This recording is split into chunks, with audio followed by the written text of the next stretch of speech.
Hi students, AP open intermediate 7వ తేదీన నిర్వహించబడే ఎగ్జామినేషన్ ప్రధానంగా ఆర్ట్స్ గ్రూప్స్ సంబంధించి ఎకనామిక్స్, దీన్ని తెలుగులో అర్థశాస్త్రం అంటారు. తెలుగు మీడియం వారు అర్థశాస్త్రము, ఇంగ్లీష్ మీడియం వారు ఎకనామిక్స్ 318 నెంబర్ నుంచి రాయడం జరుగుతుంది.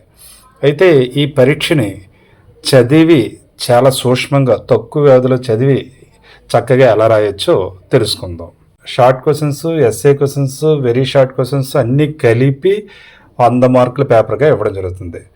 మీకు ఇందులో షార్ట్ క్వశ్చన్స్ ఇవ్వడం జరుగుతుంది.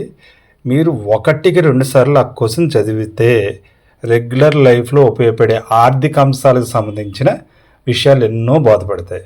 దీన్ని మీరు ఓన్ లాంగ్వేజ్లో రాయొచ్చు. కొద్దిగా చదివితే ఎకనామిక్ టెర్మినాలజీని వాడచ్చు. కావున ఒక్కసారి ఇచ్చిన క్వశ్చన్ పేపర్ని అవగాహనగా చదవండి. మీకు తెలిసిన ఎన్నో విషయాలు అందులో ఉంటాయి. ఎందుకంటే ఎకనామిక్స్ రెగ్యులర్ లైఫ్ రిలేటెడ్గా ఉంటుంది. నిత్య జీవితంలో ఈ విషయాలన్నీ వాడడం జరుగుతుంది. ఆర్థిక శాస్త్రం దేని గురించి తెలియజేస్తుంది? ప్రధానంగా ఆర్థిక అంశాల గురించి తెలియజేస్తుంది. ఆర్థిక అంశాలు దేంతో ముడిపడి ఉంటాయి? మానవుని యొక్క కోరికలతో ముడిపడి ఉంటాయి. మానవుని కోరికలు పూర్తిగా నెరవేరుతాయా?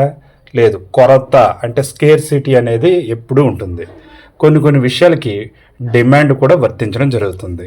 కొన్ని విషయాల్లో కొన్ని వస్తువుల విషయంలో కొరత ఏర్పడితే కొన్ని విషయాలకి వస్తువులకి డిమాండ్ ఏర్పడుతుంది. అలాగే కొన్ని వస్తువులు దొరకకపోతే దాని ధర అమితంగా పెరిగిపోతుంది, అమాంతం పెరిగిపోతుంటుంది. ఈ విషయాలన్నీ గమనించిందే ఎకనామిక్స్. ఏదైనప్పటికీ నిత్య జీవితంలో కార్యకలాపాలతో ఎకనామిక్స్ ముడిపడి ఉంటుంది. దీనిలో ప్రధానమైన ప్రశ్నలు చదివే ముందు ఇందులో షార్ట్ క్వశ్చన్స్ ఇవ్వడం జరుగుతుంది. ఈ షార్ట్ క్వశ్చన్స్ని తప్పనిసరిగా చదవండి. 1-2 సార్లు అవగాహన చేసుకోండి. దాన్ని సొంతంగా రాసే విధానాన్ని నేర్చుకోండి. ఎందుకంటే తక్కువ సమయం కాబట్టి. అలాగే క్షీణోపాంత ప్రయోజన సిద్ధాంతం, the law of diminishing theory అని చెప్తాం, మార్జినల్ యూటిలిటీ అని చెప్తాం, ఉపాంత ప్రయోజనం.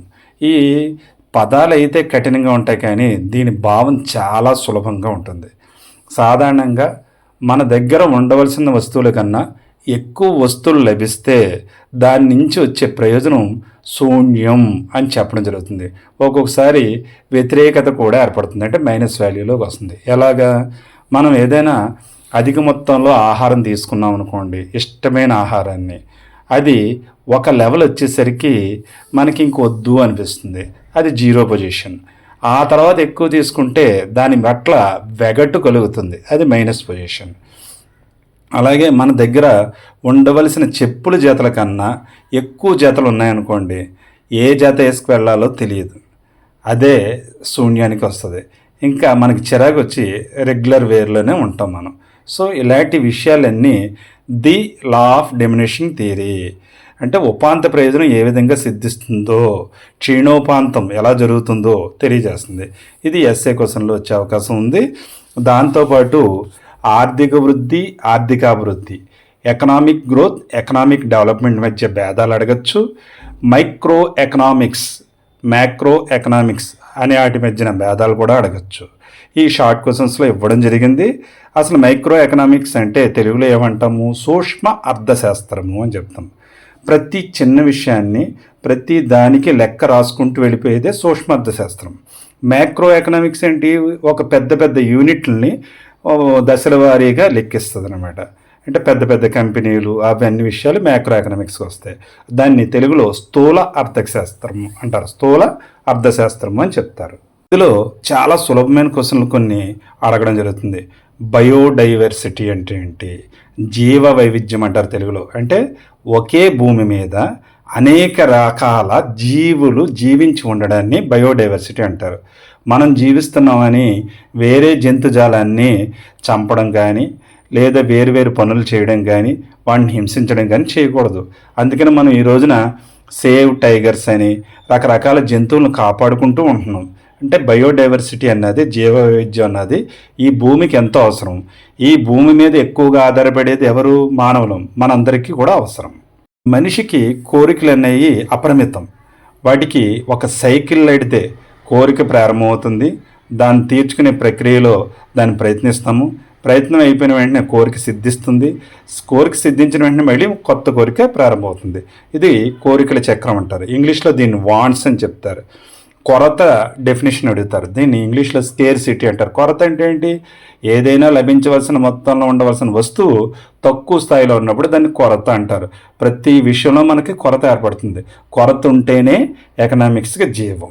అంతేకాని అమితంగా ఉంటే ఏమాత్రం ఎకనామిక్స్ ముందుకు సాగదు. దానికి కొరత ఉండడం వల్ల డిమాండ్ ఏర్పడుతుంది. డిమాండ్ వల్ల వస్తు ప్రయోజనం సిద్ధించడం జరుగుతుంది. ఇందులో ప్రధానంగా మనకి సాధారణమైన క్వశ్చన్లు ఏంటంటే కనుక ఎంపిక చేసుకోవడము, కోరికలు, ఆర్థిక శాస్త్రం సంబంధించి మైక్రో ఎకనామిక్స్, మ్యాక్రో ఎకనామిక్స్, సూక్ష్మ అర్థశాస్త్రము, స్థూల అర్థశాస్త్రము, ఇలాంటి ప్రశ్నల నుంచి అనేక క్వశ్చన్స్ రావడం జరుగుతుంది. అంతేకాకుండా కాలుష్య కారకాలు, పర్యావరణం, ఇటువంటి వాటి గురించి సంబంధించిన ప్రశ్నలు ఇవ్వడం జరుగుతుంది. వీటిని 1-2 సార్లు మీరు అవగాహనగా చదవగలిగితే తప్పనిసరిగా ఇంగ్లీష్ మీడియం వారు ఇంగ్లీష్లోను, తెలుగు మీడియం వారు తెలుగులోను రాసుకునే అవకాశం ఉంది. కావున ఇక్కడ short questions, very important questions చెప్పడం జరుగుతుంది. వాటిని తప్పనిసరిగా నోట్ చేసుకోండి. నోట్ చేసుకుని చదవండి. చదివి ఎగ్జామ్ బాగా రాయడానికి ట్రై చేయండి. అలాగే మీ స్టడీ మెటీరియల్లో ప్రతి లెసన్ వెనకాల చిన్న ప్రశ్నలు ఇవ్వడం జరుగుతుంది. వాటిని చదివి ఎలాబొరేట్ చేసి పెద్ద ప్రశ్నలకు కూడా జవాబులు రాయండి. ఏ ప్రశ్న విడిచిపెట్టకుండా ఉంటే కనుక పెద్ద ప్రశ్న నుంచి చిన్న ప్రశ్న దాకా కనీస మార్కులు పడే అవకాశం ఉంది. దానివల్ల మీరు పాస్ అవడంతో పాటు మోర్ దాన్ 60% మార్క్స్తో ఉత్తీర్ణత సాధించే అవకాశం ఉంది. All the best. Thank you. మీ చెల్లు రత్నకుమార్. జై హింద్.